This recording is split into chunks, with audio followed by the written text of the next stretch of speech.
राजभाषेचा दर्जा हा छत्रपती शिवाजी महाराजांनी दिला आणि फारसी भाषेचे शब्द वगळून सगळ्या आज्ञावली मराठी भाषेत करण्याचं काम छत्रपती शिवाजी महाराजांनी आम्हाला दिलं आणि म्हणून हे आत्मतेज आणि आत्मभान घेऊन छत्रपती शिवाजी महाराजांचे मावळे म्हणूनच आम्ही या ठिकाणी राज्यकारभार करतो।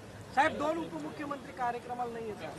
नाही, याचं कारण त्यांचे वेगळे कार्यक्रम होते, ते माझ्यासोबत पुण्यापर्यंत आले आणि त्यानंतर आपल्या कार्यक्रमाला गेले। सध्या छावा सिनेमाचा फार जोर दिसतोय, मागणी होते की हा सिनेमा टॅक्स फ्री करावा, राज्य सरकार त्या बाबतीत काही विचार करेल का? मला अतिशय आनंद एका गोष्टीचा आहे की छत्रपती संभाजी महाराज ज्यांचं शौर्य, ज्यांची वीरता आणि ज्यांची विद्वत्ता ही प्रचंड होती, पण इतिहासाने त्यांच्यावर मोठा अन्याय केला, अशा छत्रपती संभाजी महाराज की ज्यांच्याबद्दल देश धर्म पर मिटने वाला शेर शिवा का छावा था, महापराक्रमी परमप्रतापी एकही शंभू राजा था, अशा प्रकारचं म्हटलं गेलं।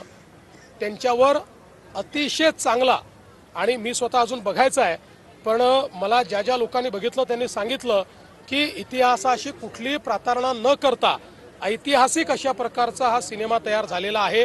त्याबद्दल पहिल्यांदा मी सिनेमाचे निर्माते, सिनेमाचे निर्देशक आणि त्यातले प्रमुख ज्यांनी रोल केला ते विकी कौशल यांचं मनापासून अभिनंदन करतो।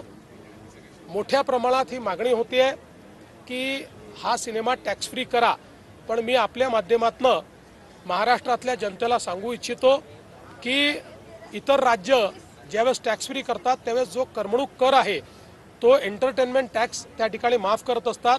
महाराष्ट्राने 2017 सालीच निर्णय घेतला आणि महाराष्ट्रामध्ये करमणूक कर हा आपण नेहमी करता रद्द केलेला आहे, त्यामुळे आपल्याकडे करमणूक कर नाही आणि म्हणून अशा प्रकारची माफी देण्याकरता तो करच आपल्याकडे नाही आहे।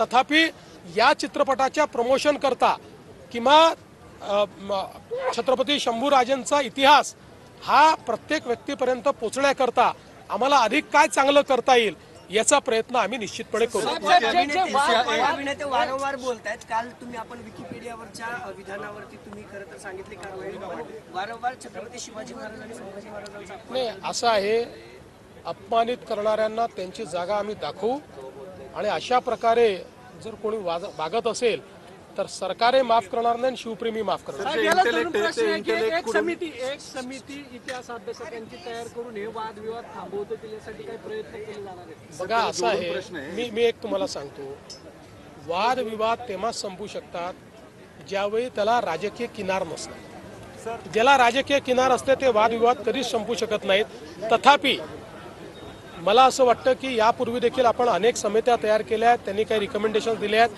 त्याच्यावर सरकारने निर्णय देखील घेतले आहेत। चला।